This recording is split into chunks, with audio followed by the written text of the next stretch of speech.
오늘 하나님께서 저와 여러분에게 주시고자 하시는 은혜의 말씀의 제목은 한번 따라하겠습니다. 과거의 경험을 교훈 삼으라. 과거의 경험을 교훈 삼으라. 과거의 경험을 교훈 삼으라는 제목으로 말씀 전하기를 소원합니다. 오늘 보시면 제 얼굴 보이나요? 이거 좀 꺼주시죠.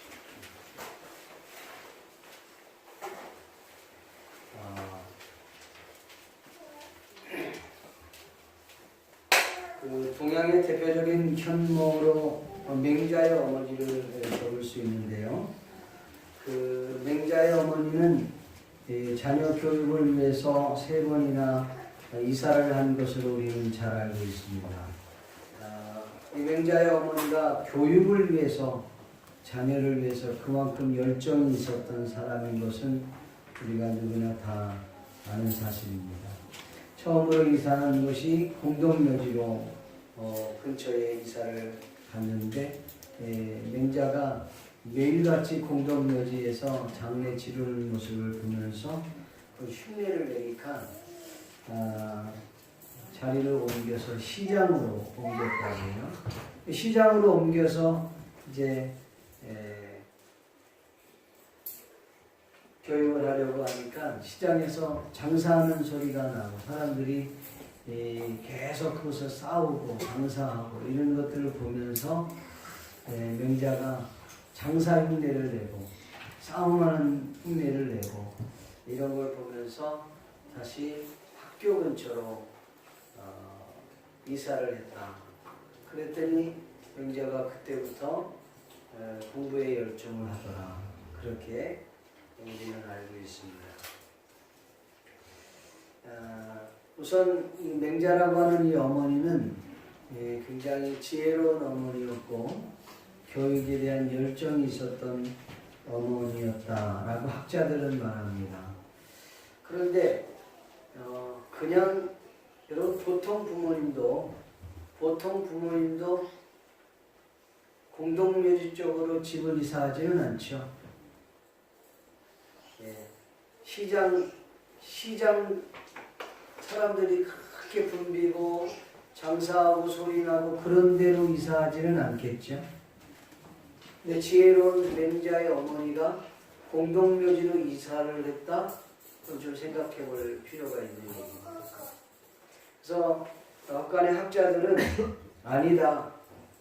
공동묘지로 이사한 이유가 있고 시장으로 이사한 이유가 있고 학교 근처로 이사한 이유가 있다라고 이야기합니다. 그 이유는 뭐냐 하면 이 맹자의 어머니는 이 맹자로 하여금 공동묘지 근처에 이사를 해서 그곳에서 삶의 그 엄숙함을 배우게 하기 위해서였다라고 얘기합니다.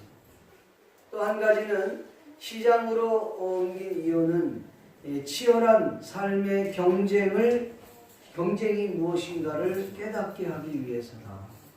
그리고 공부하지 않으면 안 된다라고 하는 분명한 이유를 그곳에서 발견하고 난 이후에 학교 근처로 이사를 해서 그때부터 맹자가 공부를 했다라고 하는 그렇게 해석을 하는 학자들이 있습니다. 오늘날 맹목적으로 자식 교육을 위해서 동분서주하면서 자녀들로 하여금 좋은 그 학군이라고 한다면 그곳으로 이전하는 부모님하고는 확실히 다른 모습을 보여주고 있습니다. 맹자의 어머니는 한마디로 과거의 경험을 일삼아서 그것으로 교훈 삼아서 지금의 오늘날 위대한 일꾼으로 만들기 위한 그의 전략적인 모습이었다라고 볼 수 있는 것입니다. 오늘 본문의 내용을 잠깐 소개하려고 합니다. 사무엘이 온 이스라엘 앞에서 이렇게 말을 합니다. 나는 어려서부터 여러분들과 함께 있었고 그리고 지금은 나이가 들어 머리가 백발이 되었습니다. 그리고 나의 자녀들도 이곳에 있고 내가 세운 왕들도 이곳에 있습니다. 그러면서 자신이 선지자임을 다시 한번 제 신임을 얻기를 원했던 것입니다. 내가 여러분들을 속인 일이 있습니까? 내가 여러분들의 그 소나 나귀를 갈취한 적이 있습니까? 아니면 하나님께서 나에게 주신 그 권력을 가지고 여러분들을 언제 압박해 본 적이 있습니까? 아니면 누구로부터 돈을 받아서 뇌물을 받고 재판을 그르친 적이 있습니까? 만약에 그 중에 하나라도 있다면 나는 그것을 여러분에게 갚기를 원합니다. 그때 이스라엘 백성들이 아닙니다. 당신이 우리의 어느 누구의 소나 나귀나 그리고 누구로부터 뇌물을 받은 적이 없습니다. 그리고 우리를 압박한 적도 없습니다. 그때에 사무엘 선지자가 이스라엘 백성들을 향하여 내가 너희와 담론할 이야기가 있다 하며 과거의 이야기를 끄집어내면서 과거의 이와 같은 일들을 우리 조상들이 해왔고 너희들이 지금 그와 같은 것을 하고 있다. 그래서 이스라엘 백성들이 앞으로 나아가야 할 방향을 제시해 주는 내용이 오늘 본문의 내용입니다. 너무 길어서 제가 1절부터 5절까지만 읽었습니다. 오늘 12장 전체를 말씀을 전하려고 합니다. 먼저 이 본문 말씀을 통해서 과거의 경험을 거울 삼아서 우리가 교훈을 얻기를 원합니다. 첫째로 생각할 수 있는 것은 하나님과 백성들로부터 인정을 받았던 사무엘 선지자의 모습입니다. 사무엘 선지자는 백성들 앞에서 이렇게 이야기했습니다. 앞전에 설명했던 것처럼 나는 젊었고 또 어렸을 때부터 젊어서 그리고 지금 백발이 성성한 이 나이에 여러분들과 함께 있었다. 내가 언제 여러분들의 낙이나 소나 여러분의 물건을 갈취한 적이 있습니까?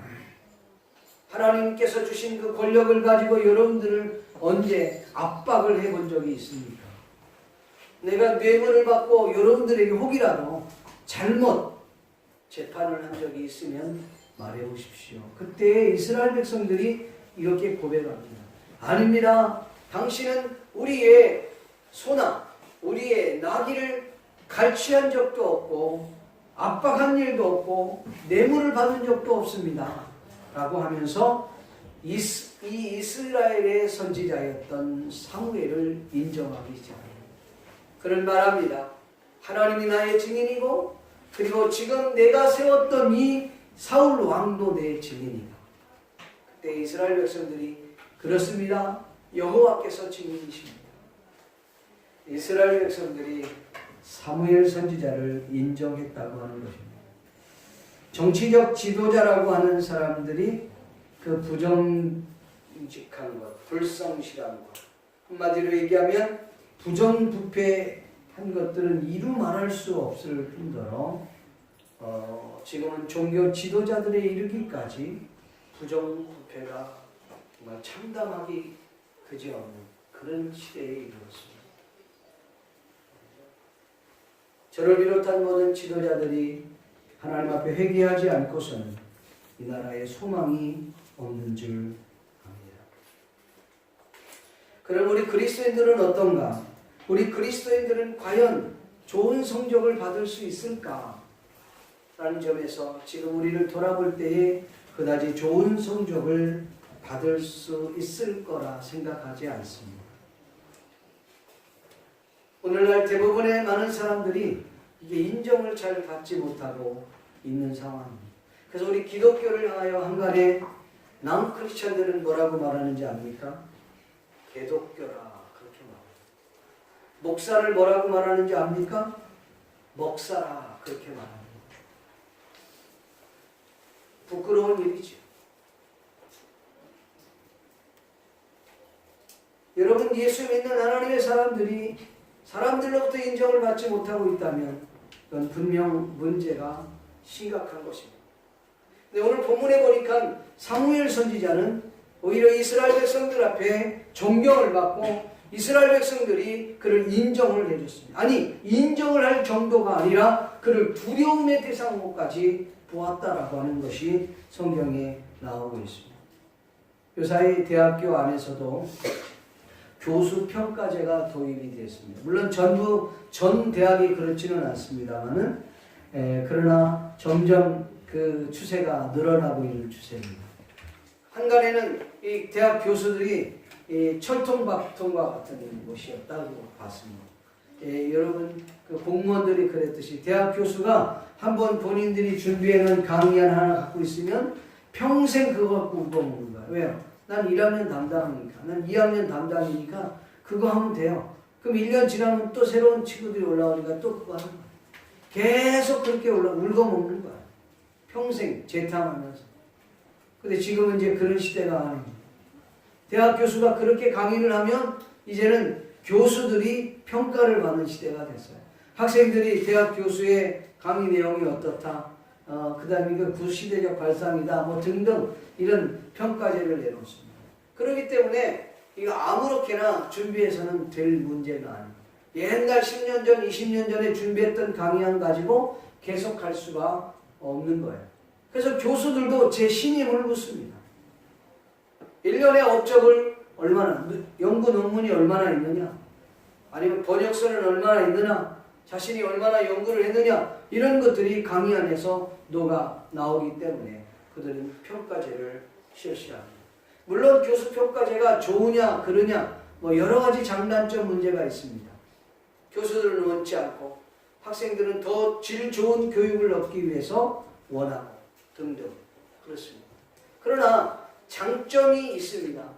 그거는 개인에게도 좋은 거고 학생들한테도 좋은 교수평가제예요. 왜냐하면 교수평가제로 함으로 인하여서 교수는 그냥 옛날 쾌쾌 먹었던 그런 강의안을 할 수 없습니다. 그래서 연구해야 되고 철저히 강의를 준비하지 않으면 강의의 평가를 제대로 받을 수 없다는 것입니다.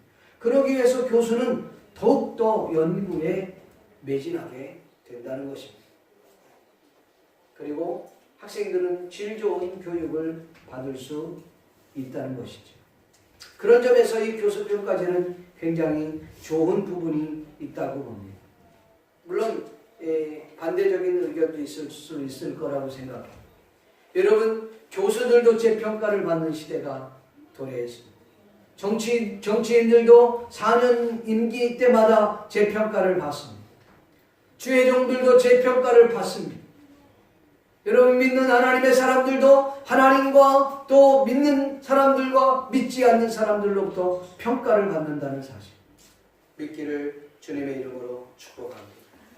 사랑하는 성도 여러분, 그리스도인들이 하나님 앞에서 또한 이스라엘 그 믿지 않는 사람들 앞에서 평가를 받는다. 그 여러분, 평가를 받는 게 얼마나 힘든지 몰라요. 근데요, 가장 가까운 사람에게 제대로 평가를 받아야 돼요. 믿습니까? 사랑하는 아내로부터 남편이 인정을 받고, 사랑하는 남편으로부터 아내가 인정을 받고, 사랑하는 부모로부터 자식이 인정을 받고, 자식으로부터 부모가 인정을 받는 그런, 성도들로부터 목회자가 인정을 받고 목회자가 성도를 인정해 줄 수 있는 그런 중요한 자리. 오늘 저와 여러분들이 하나님 앞에 그와 같은 인정을 받을 수 있어요. 성도들로부터, 믿지 않는 자들로부터 인정을 받아야 된다는 것이죠. 여러분, 이스라엘 백성들이 사무엘을 인정했어요. 지도자로 인정해줬고 그를 선지자로 인정해줬어요. 근데 선지자로 인정해줄 뿐만 아니라 그를 두려워했다. 성경에 보니까 선지자였던 이 사무엘이 이렇게 고백을 합니다. 19절에 보면 너희가 여호와께서 행하신 일을 보아라. 그리고 하나님께서 이곳에 우레와 비를 내려주실 것이다 라고 하나님 앞에 기도했더니 하나님께서 그의 음성을 들으시고 우레를 쳐주시고 번개를 쳐주시고 그리고 비가 쏟아지기 시작합니다. 여러분, 한번 상상해 보십시오. 이스라엘 백성들이 그곳에서 이 사무엘의 이야기를 듣는데 갑자기 우레와 번개가 치면서 그리고 비가 막 쏟아지는, 이스라엘 백성들은 흠뻑 젖어 있는 거예요. 젖어 있는데 그 모습 속에서 하나님과 하나님이 세운 지도자 사무엘을 두려워하고 있다는 거죠. 성경 19절에 그렇게 말씀하고 있습니다. 18절 말씀 그렇게 이야기하고 있습니다.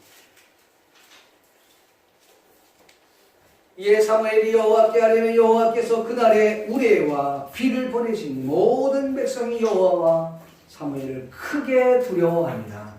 아멘. 그러니까 인정 정도가 아니라 두려움의 대상이 됐다는 것입니다. 성도 여러분, 이 한 리더가 두려움의 대상이 될 정도가 되면 어떤 사람이냐? 영적 권위가 있어야 되는 거예요. 여러분, 교사들도 영적 권위가 있어야 돼요.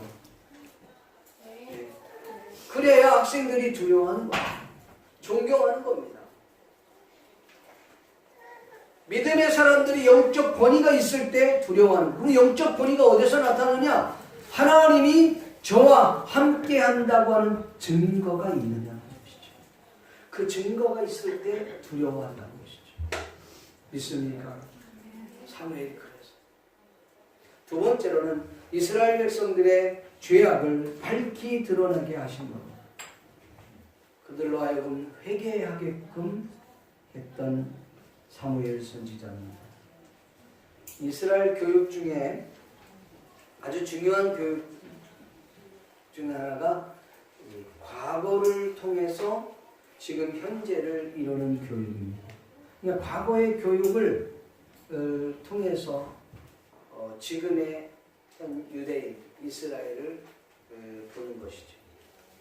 이스라엘의 과거의 그 비극적이고 그리고 비굴하고 부끄러웠던 그 과거의 역사가 오히려 지금은 이스라엘을 만들어내고 있다는 것입니다.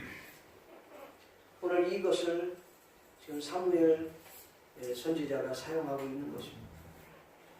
여러분, 제가 여러 차례 말씀을 드린 적이 있습니다만 과거를 되새겨서 교훈을 삼는 것 중에 특히 세 가지가 있는데, 첫째는 우리가 잘 아는 통곡의 벽입니다. 이스라엘 사람들이 그 통곡의 벽에 가서 큰 기도를 하지 않습니까? 그는 예루살렘 성전의 서쪽 벽입니다. AD 70년경 티토라고 하는 장군이 로마 군대를 이끌고 와서 이스라엘을 점령합니다. 이스라엘을 점령할 때에 예루살렘 성전을 완전히 다 초토화시켜요. 그래서 이 성전 벽에 뭐 금이 섞였니 어쩌니 이러니까 이 로마의 군인들이 돌을 다 깨부십니다. 그래서 다 깨부시고 이스라엘 서점, 예루살렘 서점벽 하나만 딱 남겨놔요. 그걸 왜 남겨놨느냐? 그 어마어마한 서점벽 하나를 남겨놓은 이유는 로마 군대가 얼마나 위대한가를 보여주기 위해서. 이 엄청난 성전을 무너뜨리는데 로마 군대가 무너뜨렸다. 뭔 증거가 있어야지. 말할 근거가 있어야 되잖아요. 그래서 남겨놓은 게 서쪽벽입니다. 그걸 흔히 우리는 통곡의 벽이라고. 그들이 회복이 됐을 때, 왜 통곡의 벽이냐면 이스라엘이 회복이 되었을 때 그 서쪽 통곡의 벽에 왔을 때 그때 비가 내렸습니다. 비가 내렸는데 그 서쪽 벽에 비가 내리면서 눈물이 흘리는 것처럼 보여서 그들이 그때부터 통곡의 벽이다 그렇게 이야기하고 있는 것입니다. 힘이 없어서 그들은 예루살렘을 빼앗겼고, 힘이 없어서 그렇게 중요하게 생각했던 예루살렘 성전이 무너져 버린 것입니다. 그걸 보여주는 거예요. 또 한 가지는 유대인이 969명이 마지막 최후의 전쟁을 치렀던 장소가 있습니다. 이것을 우리는 마사다라고 하는 공원입니다. 마사다라고 하는 그 공원인데, 그 마사다 공원에 아주 높은 산지에 있어요. 높은 산지에 있는데 로마 군인들이 거기에 이스라엘 사람들이, 유대인들이 있다는 이야기를 듣고 완전히 전멸시키기 위해서 그 위로 올라가는데, 거기에는요 식량도 어마어마하게 많고 물을 어디서 받았는지 알고 봤더니 비가 오면 빗물을 받아갖고 물탱크 저장해. 여러분, 물탱크가 어느 정도냐면 우리 교회 이 50평 정도 되는 이 평에 한 10배 정도 되는 큰 굴이 있습니다, 밑에. 근데 거기에 물을 저장합니다.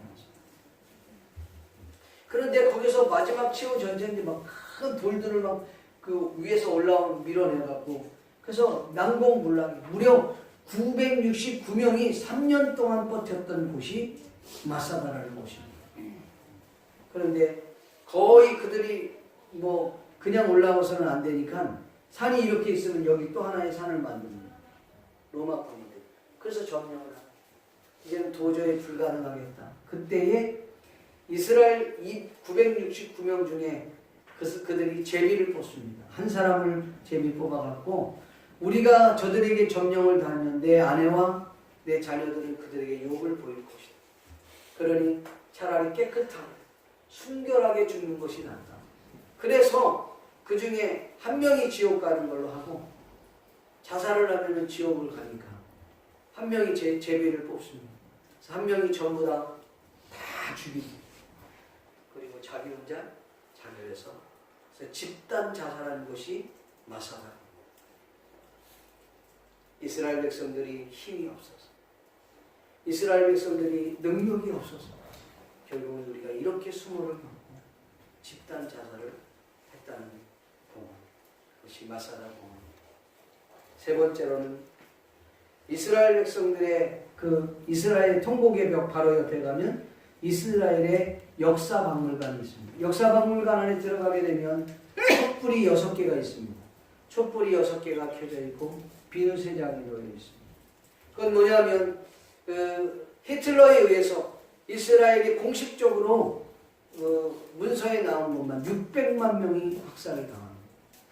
그리고 그들을 가스실에다 집어넣어갖고 학살시켰는데 그들 죽여서 나온 그 지방으로 만든 것이 비누. 그걸 보고 사람들이 히틀러의 그 잔인함, 그때 당시에 그 엄청난 것들을 여러분 보게끔 하고 계시죠. 뉴욕에 가면 이스라엘 박물관이 또 있습니다. 얼마나 잔인하게 죽어. 유태인들이 만들어 놓은 박물관인데 누구나 가서 볼 수 있는 돈 받지 않습니다. 잘 해놨습니다. 들어갔다 나오면요, 어떤 사람은 토하는 사람도 있고 어떤 사람은 가슴을 치는 사람도 있어요. 그걸 왜 그렇게 했느냐? 제가 성지순례 갔을 때 이 마사다 공원 올라갈 때도 어린 유치원 아이들이 다 케이블카를 타고 올라가는 거야. 이것들이 여기를 왜 올라가나 그랬어요. 처음에 거기가 마사다 공원이 거기 뭔지도 모르고 그냥 갔는데 올라가서 가이드가 설명을 해줘서 알았어요. 선생님들이 그 아이들을 데려다 놓고 그곳의 역사적인 이야기를 설명해 줍니다. 이 세 장소는 이스라엘 백성들이 어렸을 때 유치원부터 장교로 군대에서 장교로 임관하는 임관식 때 가는 곳이 이 세 곳입니다. 반드시 갑니다. 이스라엘 역사박물관, 통곡의 벽, 마사다의 벽, 세 군데를 꼭 갑니다. 왜 그러면 그곳에 가느냐? 어떻게 보면 수치스러운 곳이죠. 어떻게 보면 부끄러운 역사입니다. 그럼에도 불구하고 그들은 그 부끄러운 역사를 부끄럽게 생각하지 않냐. 오히려 그 후손들에게 알려준다는 것이죠. 그리고 우리가 힘이 없어서, 우리가 능력이 없어서. 여러분, 이스라엘 지금 이스라엘 안에 살고 있는 사람이 한 800만 명입니다. 강원도, 경기도 합쳐는 그 정도의 땅밖에 안 돼요. 이스라엘 땅. 이스라엘의 종교가 5개가 있습니다.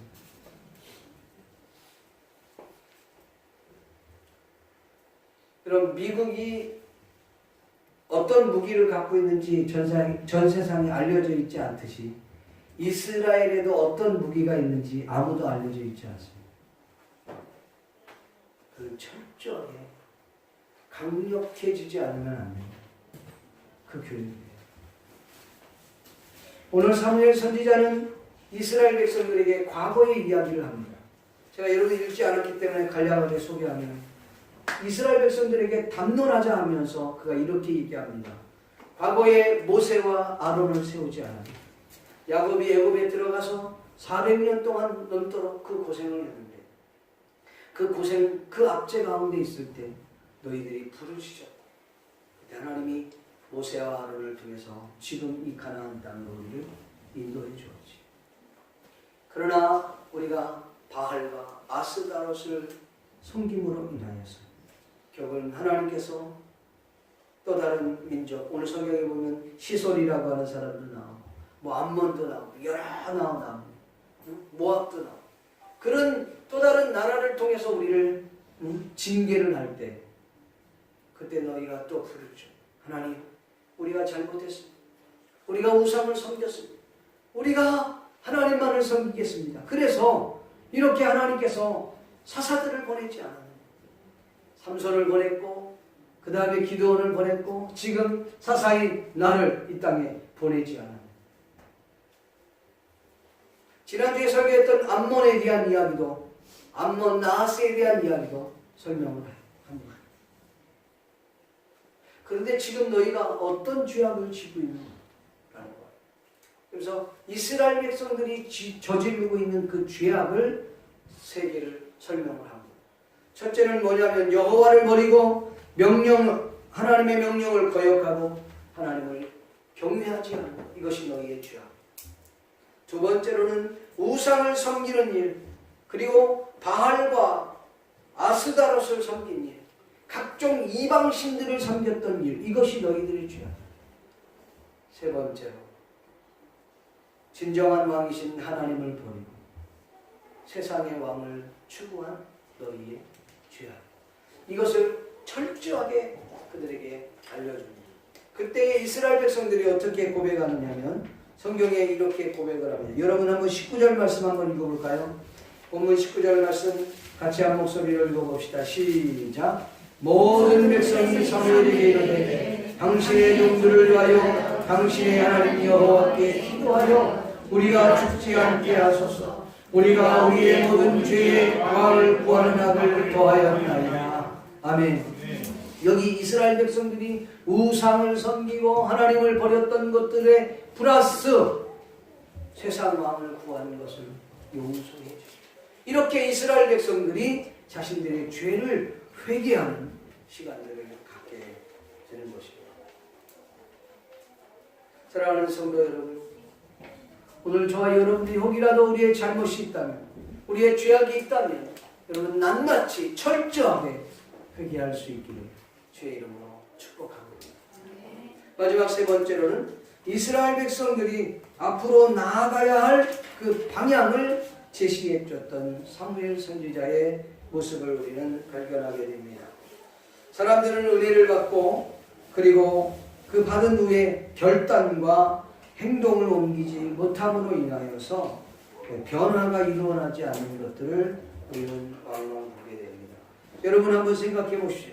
연초에 저와 여러분들이 하나님 앞에 결심하고 마음에 결단했던 그 일들이 지금에 와서 얼마나 성취되었는지. 물론 성공한 케이스도 있겠습니다만은 실패한 케이스도 적지 않으리라고 생각합니다. 그 이유는 무엇일까? 나의 의지력이 부족해서 그런가요? 물론 그럴 수도 있겠습니다. 은혜를 받을 때는 결심했던 것이 그때 바로 즉시 행동으로 옮기지 못해서 나온 결과는 아닙니까? 여러분 문제가 생겼다고 해봅시다. 그 문제가 어떤 문제인지 원인이 뭐고 그 문제를 분석을 여러분이 했다고 합시다. 그 다음에 결단하고 행동으로 즉시 옮겼다면 아마 여러분들의 신앙은 엄청나게 변화된 모습으로 바뀌어져 있을 것입니다. 그러나 사람들이 은혜를 받을 때 가슴이 뜨거워집니다. 마음이 뜨거워집니다. 그리고 마음으로 이미 동의하고 제청까지 다 했는데도 불구하고 그들은 행동으로 옮기지 않습니다. 이 다음에 하지. 다음 시간 있을 때 하면 되지. 꼭 오늘 해야 되는 법은 없잖아. 그러면서 차일피일 미루다 보니까 받았던 은혜도 식어버리고 하나님 주셨던 그 은혜를 다 잃어버리고 시간이 지나니까 지금 있는 모습 그대로 있는 것은 아닌가. 여러분 한번 돌아보십시오.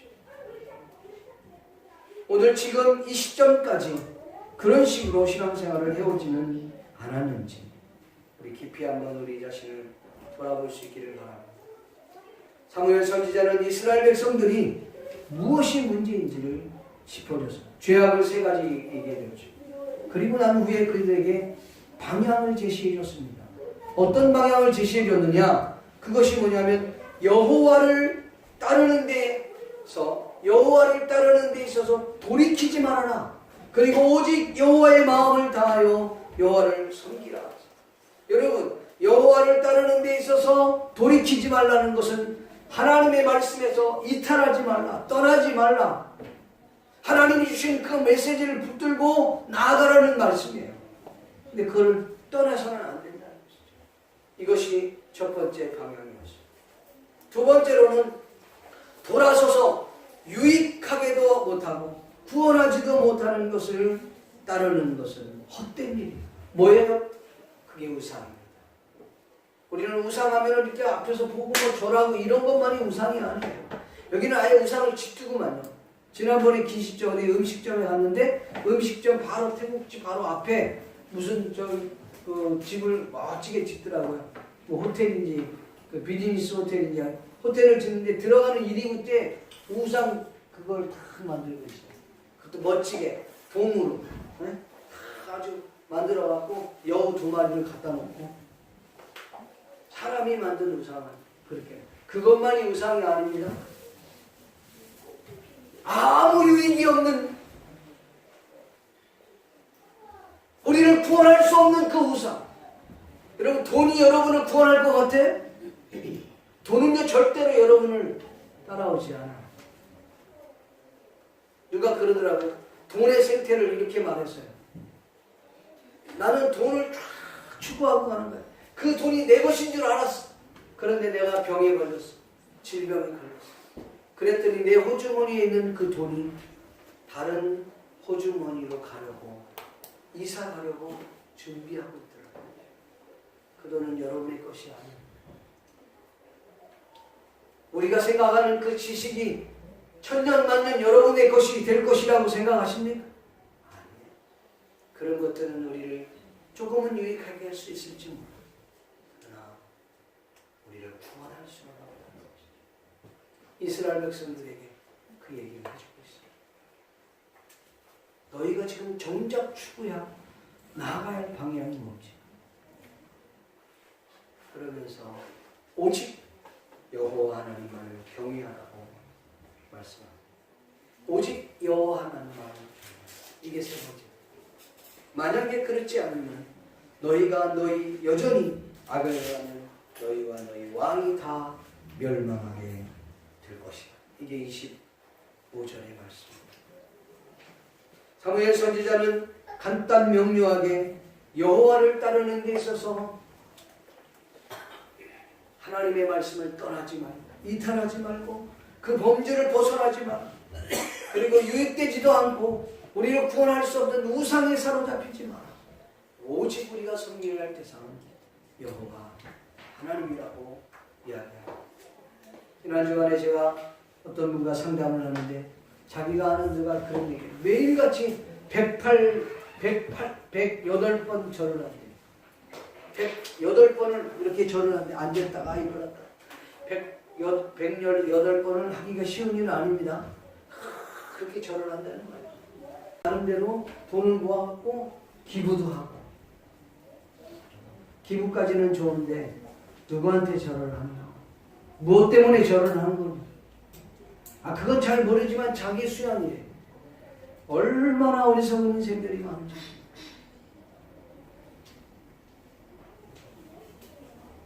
그래서 열심히 그렇게 하면 자신 인생이 이게 뭔가 좋은 일들이 일어날 것이라 그렇게 생각하고 있는 거죠. 여러분 믿음의 사람들은 이 세상의 리더입니다. 세상의 리더는 이 세상 사람들과 믿지 않는 이들에게 삶의 방향을 제시해 줄 수 있어야 합니다. 무엇을 위해서 살아가야 하는지, 어떻게 살아가야 하는지, 어디로 가야 하는지 그거에 대한 방향을 제시를 못해줍니다. 여러분 그 유명한 제가 그 원고에는 없는 얘기인데 여러분 그 유명한 쇼펜하우어가 한 번은 공원에 이렇게 촥 들어가서 묵상을 하거든요. 그때 공원이 과거에는 공원이 이제 문을 닫는 시간도 있는데 그 문 닫는 시간 조금 앞전에 이렇게 들어간 거예요. 그리고 들어가면서 묵상하면서 이 일이 있을 수 있으니까 거기 수의가 어이 지금 어디 가십니까? 그렇게 묻는 거예요. 어디 가십니까? 그렇게 물었어요. 대꾸는 안 하는 거예요. 당신 누구야? 이렇게 아나무인처럼 가니까. 그때 그 그 사람을 불러 세웠어요. 당신 어디 갑니까? 당신 누굽니까? 그때 쇼펜하우어가 그런 말 합니다. 그러니까요. 내가 지금 그걸 생각하고 있었습니다. 내가 누구고, 그리고 내가 지금 어디를 가고 있는지, 그걸 내가 지금 묵상하고 있었던 겁니다. 여러분, 그 유명한 철학자는 자신이 왜 사는지, 자신이 지금 어디로 가고 있는지, 자신은 누구인지를 발견하지 못하고 있다. 여러분의 신앙생활을 지금 제대로 하고 있습니까? 여러분 지금 어느 방향으로 가고 있습니까? 여러분, 우리가 길을 잃어버리면 나침판이 필요합니다. 북쪽과 남쪽을 가리키는 나침판. 그러면 그것을 통해서 우리는 잃어버렸던 길을 되찾을 수 있습니다. 인생에도 나침판이 있습니다. 많은 사람은 인생의 나침판을 잃어버린지도 모르고, 자신이 그 나침판이 고장이 났는지도 모르고 무작정 질주하는 거죠. 그래서 이런 말이 있습니다. 삶에는 속도보다 방향이다. 여러분, 어느 방향으로 무엇을 위해 달려가고 있습니까? 오늘 이스라엘 백성들을 향하여서 방향도 잃어버리고 나침판도 잃어버리고 나침판이 아예 고장나서 인생의 황망한 그 상황에서 무작정 질주하고 있는 이스라엘 백성들에게 너희 나아가야 할 방향을 제시하고 있는 사무엘 선지자를, 오늘 저와 여러분들이 믿지 않는 이들에게, 아니 믿는 저와 여러분에게, 아니면 우리 믿는 그리스도인들 가운데도 아직도 방황하고 있는 그들에게 삶의 방향을 제시해 줄 수 있기를 바랍니다. 여러분, 우리의 삶의 목적이 뭘까요? 삶의 목적은 모두 다 동일해요. 예수 믿는 사람이든 믿지 않는 사람, 삶의 목적은 하나님이 처음 우리에게 주신 것, 하나님의 영광을 위해서 사는 것, 하나님을 기쁘게 하기 위해서 사는 것, 이것은 변할 수 없습니다. 그러면 하나님의 영광을 위해서, 하나님을 기쁘게 하기 위해서 우리가 삶의 목표를 뭘 정할 것이냐? 여러분들 삶의 목표가 그게 여러분들이 흔히 말하는 꿈입니다. 비전입니다. 이 목적이 없으면 삶의 목표는 하나의 수단일 거예요. 이게 없으면 아무것도 할 수 없어요. 그래서 여러분, 목적이 분명히 있기를 바랍니다. 그 다음에 목표를 세워서 하나님을 기쁘게 하는 저와 여러분이 될 수 있기를 바랍니다. 기도하겠습니다. 이 시간 말씀을 생각하시면서 같이 한번 기도하는 시간을 갖기를 원합니다. 말씀을 생각하시면서 기도하겠습니다. 고마우시고 자비로우신 아버지 하나님, 하나님의 은혜와 은총을 감사합니다. 이 시간 우리 주님이 은혜를 베풀어 주시고 성령으로 충만케 하셔서 아버지 앞에 간구하며 기도할 수 있도록 은혜를 베풀어 주시기를 원합니다. 이 시간 아버지 하나님 세분 주시옵소서. 감사를 드리고 예수님의 이름으로 축복하며 기도합니다.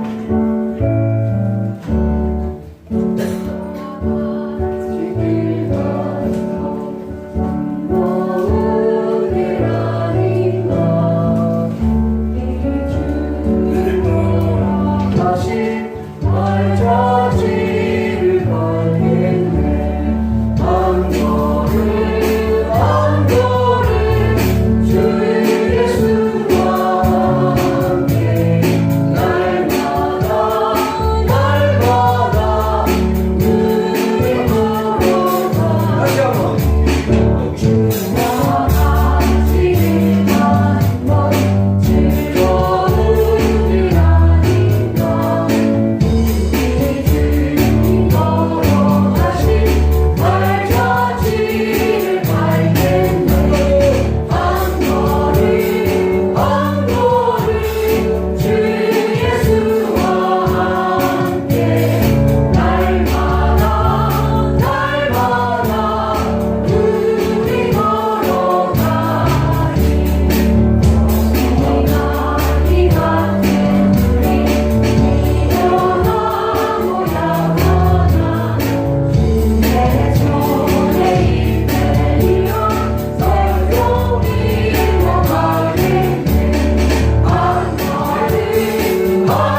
과거 시간에 못 올렸습니다만은 새로 오신 분이 계십니다. 우리 나리사와 유고상과 우리 이윤주 자매님, 저 와이프 이름하고 똑같네요. 이윤주 자매님 두 분 영원까지 함께 봉헌했습니다. 우리 같이 한번 기도하겠습니다. 고마우시고 자비로우신 아버지 하나님, 하나님의 은혜와 은총을 감사합니다. 하나님, 저들이 하나님 앞에 믿음으로 귀한 예물을 드렸사오니 이 예물이 쓰여지는 것마다 주님의 큰 영광과 능력이 나타나게 도와주시옵소서. 주의 영광을 위시하여 11조 감사 선교 구제 장학 헌금으로 하나님 앞에 예물을 드렸습니다. 화분으로 하나님께 영광을 돌리며 하나님 예배를 위하여 또 차량으로 또 안내로 그리고 성가대로 통역으로 또 이 모양 저 모양으로 애쓰고 힘쓰는 모든 하나님의 귀한 자녀들을 주님이 축복하여 주시기 원합니다. 정성껏 시간을 주님 앞에 드립니다. 몸을 드립니다. 마음을 드렸습니다. 하나님 축복해 주시옵소서. 특별히 아버지 하나님, 이 하나님의 교회를 꾸미는 데 있어서 애쓰고 힘쓴 믿음의 귀한 동역자들을 주님이 축복하시고 저들의 삶에 놀라웠도록 하나님 복의 복을 도리며 주시고 헌신한 손길들 위에도 하나님이 축복하여 주시기를 간절히 빌고 원합니다. 또 아버지 새로 등록한 우리 이은주 자매님을 주님이 축복해 주시고 나리사와 상을 주님이 축복하여 주시옵소서. 하나님 저들의 앞길을 주님 활짝 열어주시옵시고 연약한 이들을 아버지 강건하게 붙잡아 주시기 원합니다. 부족한 저들에게 아버지 하나님께서 놀랍도록 채워주시옵소서. 병든 영혼들 있습니까? 우리 주님의 피 묻은 손으로 진히 안수하시셔서 주님 강건해 줄 수 있도록 도와주시옵소서. 내가 나사렛 예수의 이름으로 명하노니 암덩어림 다 떠나가게 도와주시옵시고 피고름은 다 떠나가게 놓으시옵시고 머리부터 끝까지 사주육체 오장육부 뼈 마디마다 세포마다 악하고 더러운 질병의 세력들이 다 떠나가게 도와주시옵소서. 강건하여 주님의 거룩한 길 감당할 수 있도록 주여 도와주시옵소서. 개판에 걸려있는 것들 주님이 해결하여 주시옵시고 아버지 하나님 세금 문제를 주님이 해결하여 주시옵시고 사랑하는 성도들 한 사람 한 사람도 가정 기업마다 우리 주님께서 복의 복을 도리며 주시옵소서. 아버지 하나님 믿음으로 하나님 앞에 몸을 드리고 마음을 드리고 참으로 영원까지 봉헌한 손길 위에 하나님이 축복하여 주시옵소서. 감사를 드리옵고 예수님의 이름으로 축복하며 기도하옵나이다. 여호와는 내게 복을 주시고 너를 지키시길 원하며 여호와는 그의 얼굴을 내게 비치사 은혜 베푸시기를 원하며 여호와는 그 얼굴을 내게로 향하여 드사 평강 주시기를 원하노라. 지금은 우리 주 예수 그리스도의 은혜와 하나님 아버지의 크신 사랑과 성령님의 감화 감동이로 교통하신 오늘 이 자리에 모인 모든 하나님의 백성들을 버리고 지금부터 영원토록 함께 있을지어다.